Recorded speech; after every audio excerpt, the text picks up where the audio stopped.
Hey everybody, welcome to Pro Studio Live. Welcome to our mastering class. I'm Jose, this is Andre, and we have here Colin Ritchie. Hey man, thanks a lot for having us here. Well, where are we? We forgot to say. Yeah, so this is Capricorn Mastering. This is my mastering studio, where, we're here in San Diego, California, Yeah, and it's lovely. It's wonderful. So, like I was saying before, we're both audio engineers. We're slowly getting into mastering, but we're not quite there yet. So really excited about this. I think we got some genuine curiosity for this. Great. As I hope a lot of people online do have. Which I want to address that too. That I got my computer here so I can be with you guys in the chat. You guys have any questions for us? Anything that you want us to explain a little further? We might say things. It's okay. It's ask interactive. Questions. It's interactive, so it's pretty fun. So before we start, can you just tell us really quick about you, brief history about you? And Absolutely, yeah. So I've done lots of music production and mixing, and I've worked in pro studios. I have a degree in electrical engineering, and about 11 years ago, I got really interested in mastering. And I was living and working in Hollywood, and I had the opportunity to sit in on sessions with some well-known engineers, and I just got really into it, and I've sort of studied it ever since. And I'm obviously here mastering albums for people every day, and I just really love it. Versus maybe mixing or production where you could be on an album for months. Mastering, it's a day or two. Mix finished already. Yeah. So were you doing mixing before you got into mastering? I was playing in I've been into mastering for a while, but I was playing in bands and doing some production and mixing. Yeah. Cool. So do you feel like you don't get tired of the songs you work on as much as other engineers do? As the mixing engineer might, because probably, yeah. Wow. It keeps it interesting, and I get to work with all different genres as well. So, cool, yeah. So what are we doing today? What are we working on? Well, I think we're going to be mastering a song that was recorded at Pro Studio Live. Yeah, the Mix Curse. Gift Curse. Gift Curse. So I think they recorded it at Pro Studio Live. Yeah. And then Christian did a Pro Studio Live mixing session. Yeah. Cool. And so I think at the end of that, and it was sort of a shorter mix, he told me, 4 hours or something like that. A lot of instances on a pro record, you could spend 8+ hours and go back and do automation, and a lot of times that really helps to do separate sessions when you're mixing, because you can come back with fresh airs. Yeah, exactly. So we're gonna see what we can do with that mix and sort of take it to the next level. Awesome. Yeah. But first, we should probably start with just sort of like a basic, because as you were saying, a lot of the people out there are doing stuff at home, and they may want to just take their home recordings to a more professional level. So the first thing anyone will tell you is your room acoustics, and we're not going to get deep into room acoustics, but I would say that that's usually the weak link. And beyond just your room acoustics, it's knowing your room and knowing how songs in your room will transfer to the outside world and different systems. So, I've listened to thousands of different types of songs in this room, so I know exactly how they sound. You don't need to go out and listen to it in your car, kind of thing. Well, you listen to things in different places, and you kind of know how those different places will sound. Okay. And I was mentioning earlier, with these speakers, which I don't think people are going to be able to hear at home, I'm going to be switching between different speakers essentially. So I can have my flat setting, which is pretty flat between 20 hertz and 20 kilohertz, and that is something I have done lots of different frequency responses from this position with a measurement microphone, and then I'll be switching to different speakers sometimes, like my NS10, which is which is basically doesn't have as much low end. It's a little bit more shaped in the upper mid range. Aratones, which would be similar to computer speakers because, you know, Everybody listens to them through there at the end. Yeah. And then there's a smiley face setting, which is more like maybe a car stereo, which sometimes will hype the low end and hype the high end. Yeah. So is that something that comes with the barefoot monitors you have, or is that something separate? All right. Yeah. Barefoot. Oh, that's cool. Yeah. Yeah. So, are there any other sort of general mastering type questions before we kind of dig in? Are you concerned at all about your ears before you go mastering? Like, do you? Yeah. Is it okay for you to listen to loud music before you come in here? Well, I don't. You don't? No, and mastering, I start in the morning, and that's why, you know, well, it's noon now, but normally I would start mastering, you know, around 9 or 10 a.m. when my ears are fresh. Okay. You know? And is there a certain point when you just rather stop than what's keep interesting is that when you look at sound fatigue in your ears, it's similar to sun exposure. Okay. So, you know, when you put sunscreen on, right, it's like maybe SPF 40, and that means that you're going to be protected for that amount of time or whatever. But anyways, people can go and look on the internet, but, you know, sound exposure over periods of time. So that's why people say to monitor, you know, between 80 and 85 dB. All right. And so that's a good starting point. Some mastering engineers master louder, some softer, but that is like the general area you want to be in because of the Fletcher-Munson curves. Yeah. So. Also, what kind of mixes do you hope to get? For sure. Yeah. So mixes, I'm looking for basically just well-balanced material. Meaning, you know, I'm going to be doing corrective, you know, EQ and maybe compression, and, you know, that's part of what I do. Ideally, right, I would get a mix and not have to do anything to it. Yeah. Because it would be perfect. You know, the less is better, right? But obviously, that's usually not the case. You know, usually there's always some sort of room for improvement. So, but well-balanced mixes, meaning balances between the different instruments, the different frequency ranges. You know, is there too much high end, too much low end? And then, you know, the main thing is I'll get mixes that already have like a limiter on them, or are clipping. You know, too hot, or have already been, you know, truncated. So what I look for in terms of mix delivery would be mixes where the peaks are, you know, below 0 dB for sure. You know, to play it safe, I would say between -3 dB and -6. All right. And then as far as the sample rate and bit depth, I want this exact same sample rate and bit depth as your mix session. Yeah.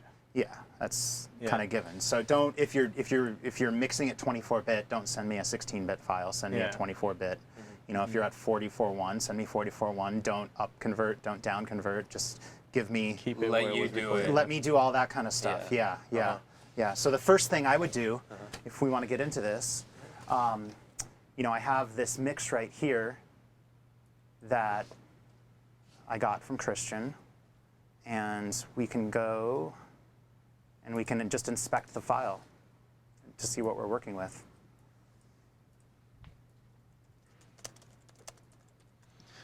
Quick question before we do that. Yeah. I heard a mix engineer recommend, you know, like putting some compression at the end, just a little bit, like Mix bus compression? Yeah, before they turn to mastering. Sure. Is that okay? Like. That's up to the mix engineer. Yeah. You know, I mean, if they feel like that adds just a little bit of glue, you know, something that they want, To their mix. Yeah. that could mean I'll do. And they know which compressor they want for it. Yeah. You know, and they're just doing a light, you know, 1 or 2 dB at a lower ratio. Like I would say, if it sounds good, you know, go for it. Okay. If they're unsure, send it without. Yeah. You know, Okay. but yeah. All right. Yeah. Like I'm sure Christian probably in this mix did some light, you know, mix bus compression. Awesome. Also, Yeah. for people maybe that don't even know or have their mixes and don't even know why they should get mastered? Like, what are something that you'd Why what is mastering? Why do people need What to even bother? Yeah, why even bother? I can put a maxing plug in. You know. Yeah. Exactly. You know? What is it more that you do than just, or what is the steps? Well, I think I mentioned earlier, one of the things is like, transferable to different playback systems. And also, you also hear the term like radio ready. Something that you can take to the radio station and it'll sound consistent with maybe other material they would play on the radio. And that's a big part of it, like being consistent, because people are trained, based on like all the kinds of music they've heard and listened to throughout the years. So, coming to me, like I have the tools to sort of dial that song in to where it should sound, correct against other similar material. And loudness is a big part of that. Setting the loudness so that it's not too loud, so that it's peaking, not too soft. Cool. Do you know where to set the threshold so it doesn't clip when you convert to an MP3? That's why you would come to me. Different. There's different formats now, mastered for iTunes. Different sorts of high-res type stuff. Or if you want to get vinyl made, there's other considerations to take when you master for vinyl. So it also depends on the end format that the artist is going for. And then also, especially now that I get a lot of clients who are mixing themselves, who have recorded themselves, and because they don't have the budget to go into a big studio, right? Yeah. And so, but at the same time, if they get that one last step of their project in a mastering studio, better, that could really turn the whole project around in a way. Oh, wow. Because just having like a separate objective ear. Sometimes you get really sort of married too much to especially if you're the artist and you're making your own music and mixing and everything. It really helps to have an outside ear. Work with them, find someone you can trust. I love it when people come and sit in because they're almost hearing things for the first time and in a different setting. In this room, they probably never heard it in and a when you get like something this. On these speakers, they tell all. Oh, wow. A lot of times people hear it and they say, "Okay, I want to change the mix now." And I'm happy, and that's a good thing. Yeah, makes your job again later easier. Yeah, exactly. Yeah. Cool. Okay, so we're looking at this mix here. And what do we see? We see that it's 24-bit, 44.1. The max peak is at minus 1.1, so that meets our below 0 dB threshold. It's not down between the -3 and -6 that I mentioned, so we'll probably end up turning it down just a little bit so it can hit my chain correctly. Okay. But that's still okay because it's not peaking. It's not going over 0 dB. And then we see that our RMS is at minus 18 dB. What is RMS versus peak? So peak, if I clap, the loudest instantaneous sound there is your peak, right? RMS is your average power. Okay. So, and that's sort of a formula that's computed over time, right? So the difference between your peak and your RMS is called your crest factor, and people also refer to that as DR, or dynamic range. And so that's another important consideration to take when you're mastering. And different styles of music, will have different types of loudness and dynamic range and crest factors. So generally, when I start mastering, I shoot for an RMS of around minus 12. That's sort of conservative. Some people want it louder. A lot of really loud songs can go, I mean, sky's the limit, really. Yeah. But I like minus 12 because that retains some dynamics. A lot of dynamics. You said that's where you like to start. I like to shoot for minus 12 at my final master. So you hope that the mix is even more than that. Well, like for this, for example, this mix is minus 18. Yeah. Okay. Right. Okay, cool. So our max is that's like minus 1.1.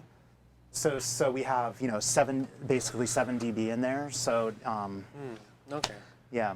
So if you get a mix that's like at 12 already, what would? Then I would talk to the client. Yeah. I would say this. you know, this mix is already around the right level. But if it was at -12, I would think that they've also had a limiter on there, and I would tell them to take the limiter off and then send me the mix without the limiter. Yeah. This is a rock song, so maybe we want to push it just a little more than -12. We'll bring up a reference track and kind of compare it to that reference track to see where we're at. Okay, so we've inspected the song, and you know, it looks like we're good to go with mastering here. So I have it already set up here in my session. So I'm going to be that other program, Sample Magic. Sample Manager? Or Manager, yeah. Yeah, so that's a nice little useful utility. And you can do different types of batch file processing here. And it has advanced isotope sample rate conversion, which is my personal favorite. Is it by Isotope? Or?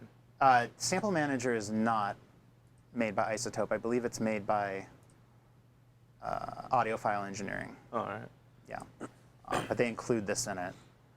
And then it's also a good program to convert bit depth and export to MP3. Oh, cool. And you can do it in, you can make little batch processes, so you can convert, you know, lots of songs at one time. Cool.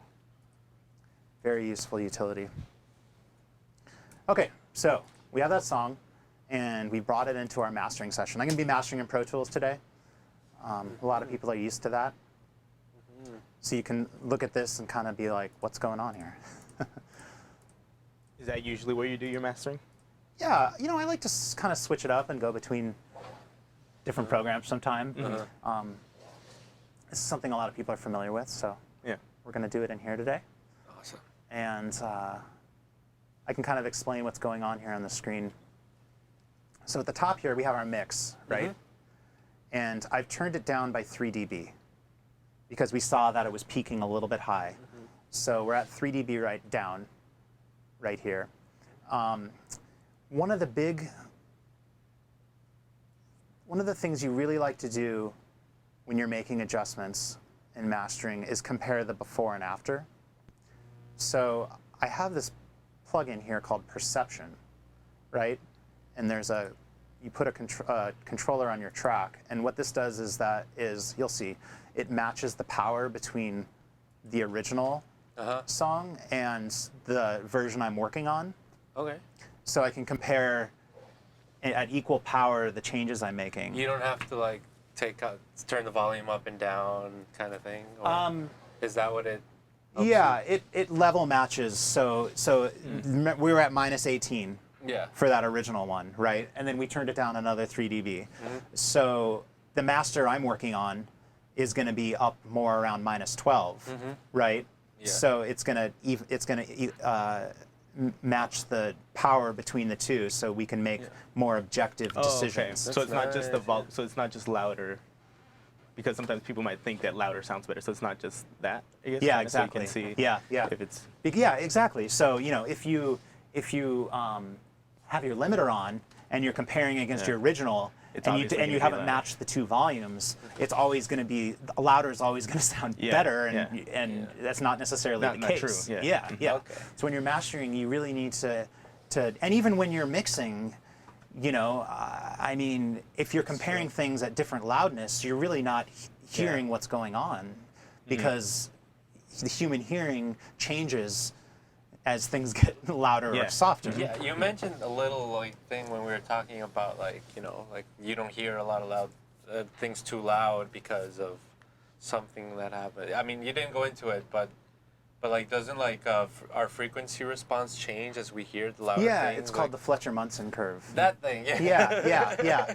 And some people out there have probably seen like A-weighting filters, and what an A-weighting filter does, like on a sound level meter, a lot of times you'll see like A-weighting on there, and what that does is it approximates the Fletcher-Munson curve, so that your readings are more like what you're hearing. What you're hearing. Yeah. So, so I have two different meters up here, the BrainWorks BX meter and the TT Dynamic Range meter. They're similar. This one integrates over a quicker amount of time, but I brought this one up as well because it's free. If you Google for it, people out there, I highly recommend people have a really good meter, right? And what this meter tells you, I'm not even going to play audio, I'm just going to, oh, okay.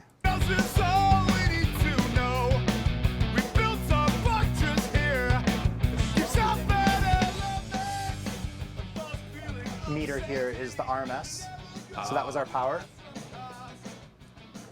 This is our peak level, and then this would be our dynamic range.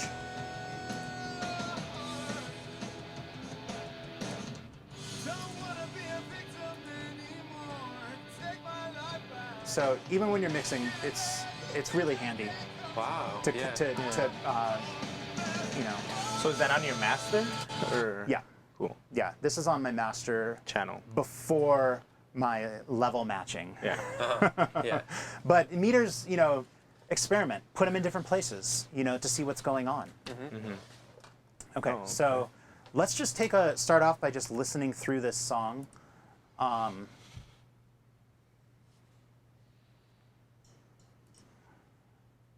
It's going to take me a minute to just set up the level matching here.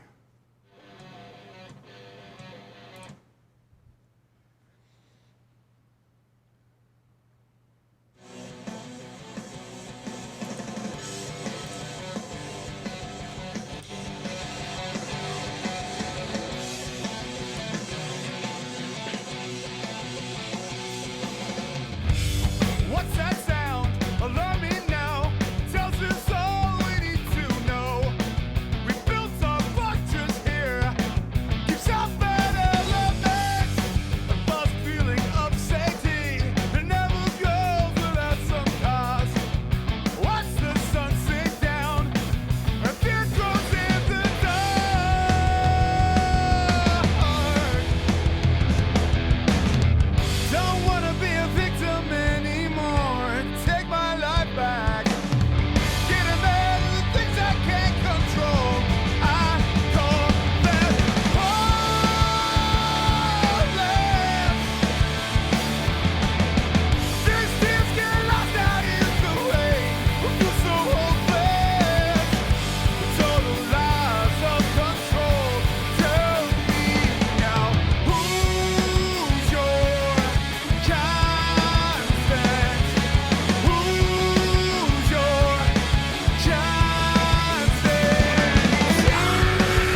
take my life back.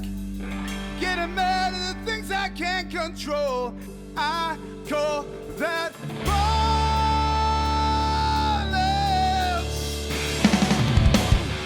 Don't wanna be a victim anymore. Take my life back. Getting mad at the things I can't control. I call that violence.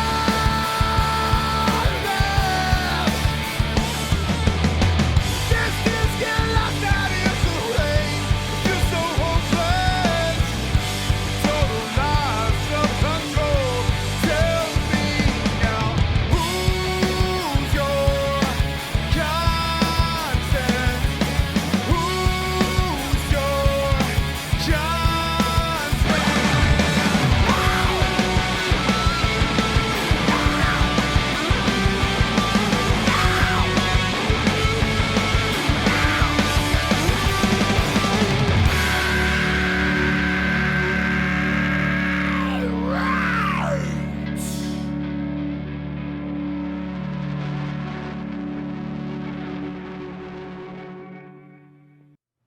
Okay.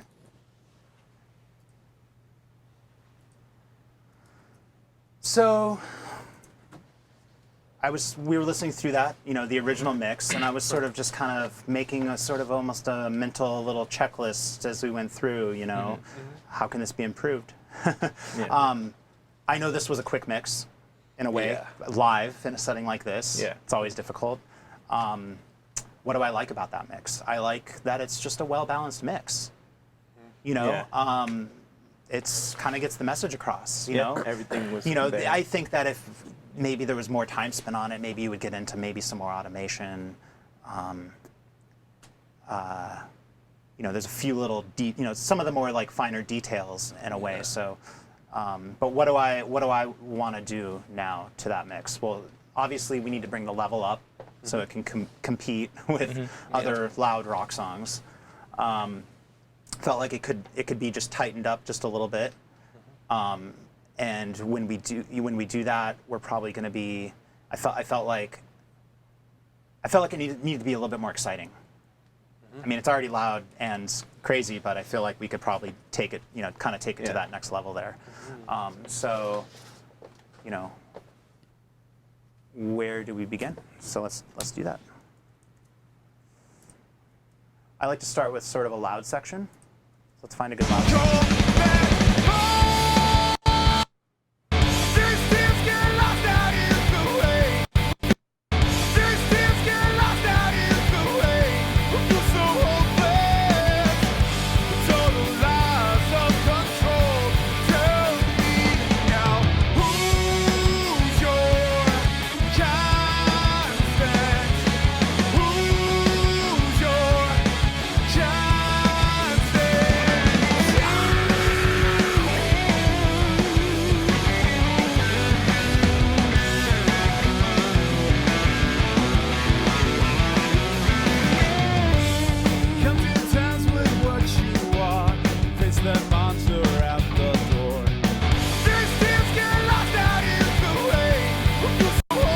First thing we're going to do is do a little bit of corrective EQing on the song. This is the FabFilter Pro Q2, which is pretty much my favorite digital EQ right now. And I'm going to be setting this up in linear phase. And the first thing we're going to do here is mono out the bass. Mono out? Yeah. Right? Yeah. Okay. So this is kind of a technique that maybe an elliptical EQ they would use when they were cutting records on old lathes. Because if you have out of phase information in the bass regions, it can make the needle skip. Okay. But even beyond that, in the side channel, we're talking, so in mastering and in mixing, and I often work in not just left and right, but I work in mid and side. For more flexibility. Say the guitars are on the side, I can adjust the guitars without adjusting the vocal. Okay. So there's not a whole lot of useful information in the sides because you don't hear bass frequencies don't necessarily have a spatial Yeah, they're pretty much mono if you hear them. Yeah, exactly. Yeah. So let's find a good frequency to mono out our bass. So it's like everything under a certain frequency will be monoed? Exactly. Yep. It's going to be all high pass filtered. So if I go way up here, that would be too high. Yeah. I'm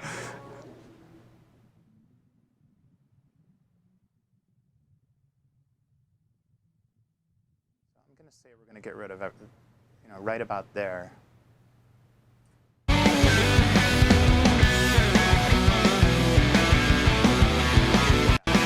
Yeah, so I was basically soloing this filter. So we were just listening to the information I was getting rid of. Yeah. Yeah, so we can just solo the sides to here.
Still on just the sides? Or? Right now I'm working in the mid. Oh, okay. Well, this that was the side. This was for the side here, yeah.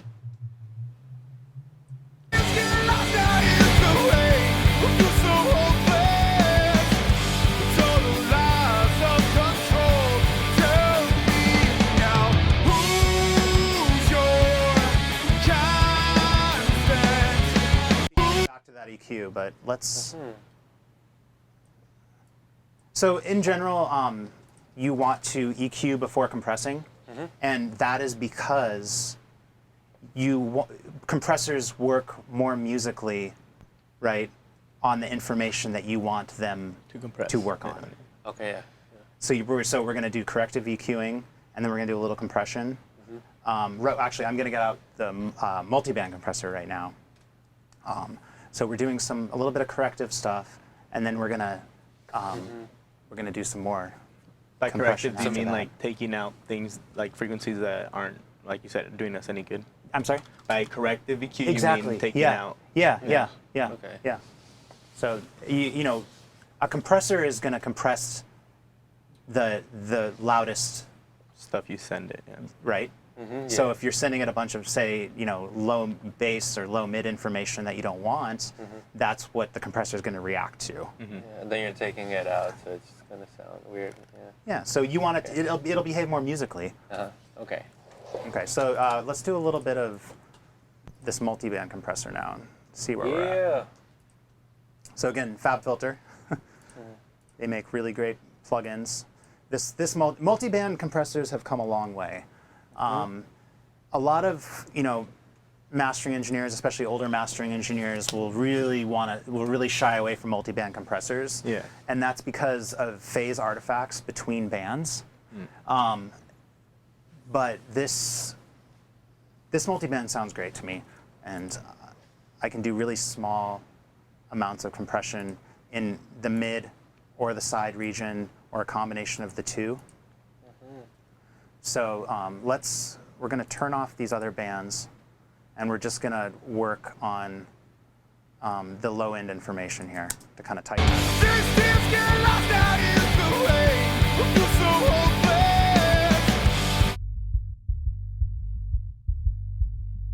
like to use low ratios with a hard knee for my low end here. A little bit of look ahead. But I have oversampling at 4 times, so you could probably do less look ahead since I have 4 times oversampling.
at the end there, I was switching back between the two, and I'm already starting to feel it become a little clearer.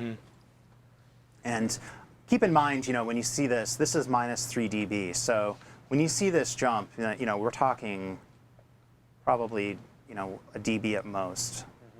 Okay, so these are all, I'm getting my general settings coming, and then I'll probably come back and dial them in just a little bit more at the end. Okay, so the next thing I'm going to do here is do a little bit of gain reduction with a limiter. And that's because after this limiter, it gets sent out to my analog gear. But I like to do just a couple, a dB or so of limiting before I hit my compressor, before I hit I'm going to use the 𝐿𝐤𝐬𝐬𝐢𝐴, which, maybe it was already used on this song. I don't know. I think I can do a tiny bit to add just a little bit more here with this, tighten things up. But I feel that, these compressors, analog gear reacts just a little bit better if I just shave just a little bit of the peaks off before I send it out to the analog gear here. So let's see where we're at.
A little more. That's cool. I can see how easy it is for you to go back and forth. It's just a click of a button and you go back and forth. Exactly. And I mean, that's otherwise, really cool. It's like I'm doing a lot of plug-in and stuff. And, So I mean, I'm auditioning my analog chain and all my plugins with this with this one plugin. That's crazy. Yeah. Can you tell us a little bit about what you did here? So I started. I hit my tube compressor. It's a 𝐿𝐤𝐬𝐬𝐬𝐢 type compressor. If someone, mixing engineers, mastering engineers, you could need to become familiar with the different types of compressors and I'm sure you guys know what makes different types of compressors what they are, which is usually the side chain. That's a different class, I guess. So, anyways, this is a variable mu compressor, and when you see, I am doing less than 1 dB of compression, right? Yeah. So I'm just looking to kind of tighten things up just a tiny bit with this guy. I'm still letting the transients through. Medium fast release. Okay. So it's reacting to some of the loudest stuff, just to tighten it up just a little bit. Kind of makes it a little rich and creamy. It's a nice tube compressor. Have a little bit of input gain on it. Okay, and then I'm going to my API, and the thing about this API is that you can set the range, right? So here would be the normal steps, plus 2 dB, right? Yeah. And I'm doing,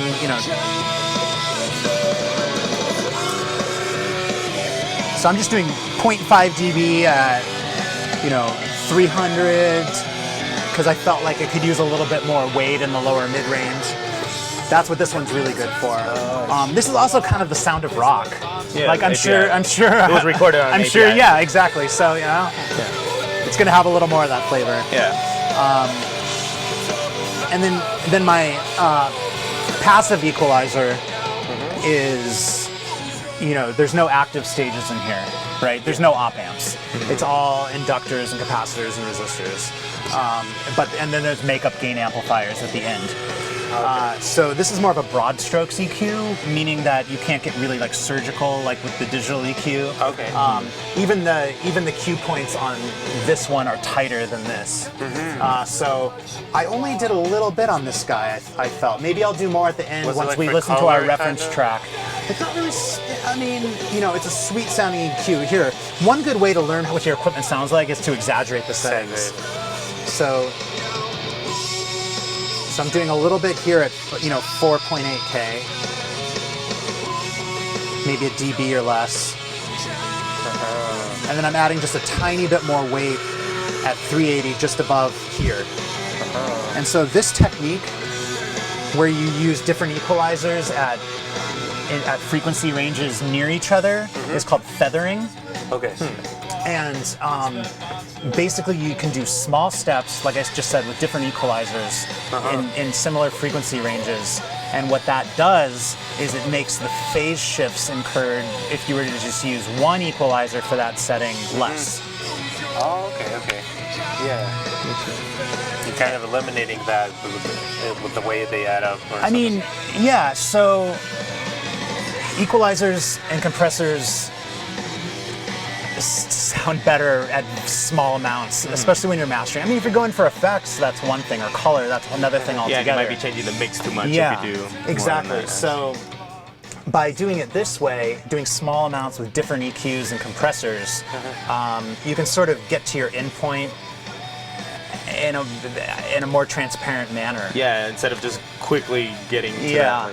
Makes sense. Yeah. People may not have all this analog gear, but they can still use different compressors. Experiment. Experiment with different plugins, small amounts, and see how different compressors in combination with each other, work. How they work and how they interact. And this is a chain I like to use for rock, and it's, because I know how these different things kind of drive each other and how they sound in combination with each other. So then after this broadstrokes EQ, I'm going to come back over here to sort of the main compressor I'm using. And this is the Foot P3S. And this is a VCA style compressor, sort of in the vein of an API 2500. So, right now I'm doing 1.5 dB. Maybe we'll do just a little bit more. At a low ratio, 1.2 to 1. And so what I wanted to do is just kind of experiment and hear how it sounds with the transformer in and out. Lost out in the rain, I feel so hopeless. The total loss of control. Tell me now, who's your constant? Who's your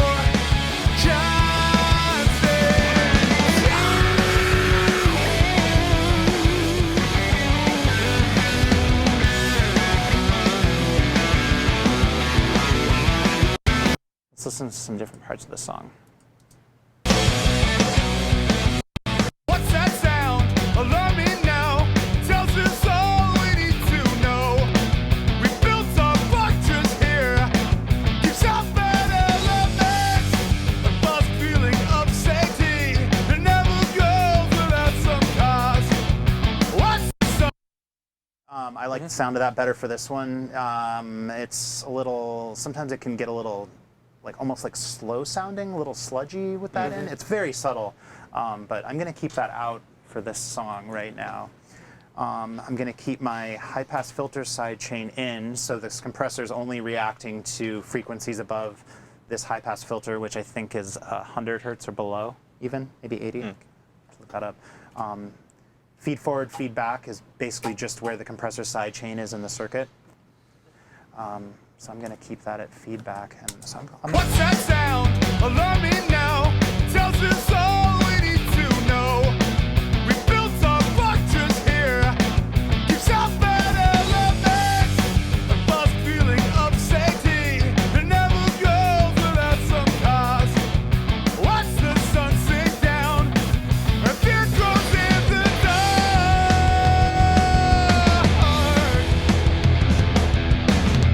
Don't wanna be a victim. What's that sound? Alarm me now.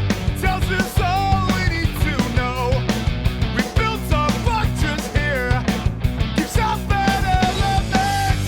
A false feeling of safety. I really like where it's headed. Like Yeah. we took a lot of some of that tubbiness out of the snare, and we're starting to make it brighter without being like harsh. Yeah, I think this is a good time to take a break. Great. Yeah. So you've been doing like, if you add all the compressors together and the limiter, you've been doing like around 4 dB or more of compression or something, right? And it's still, and I can't hear it. I can't hear it much, you know, like. And that's good. Yeah, it's really good. Yeah. You would have Yeah. heard it if it were just one compressor compressing 4 dB. Yep. That's cool. Yeah. Yeah. All right. So I guess when we come back, we can talk about what's going to happen after the analog chain. Yeah, please. And anybody online, if you got any questions, you know, now would be the time to gather them together. And like before we get started on after this break, we could answer some of those. And Great. yeah. All right. Thanks. Cool. Cool.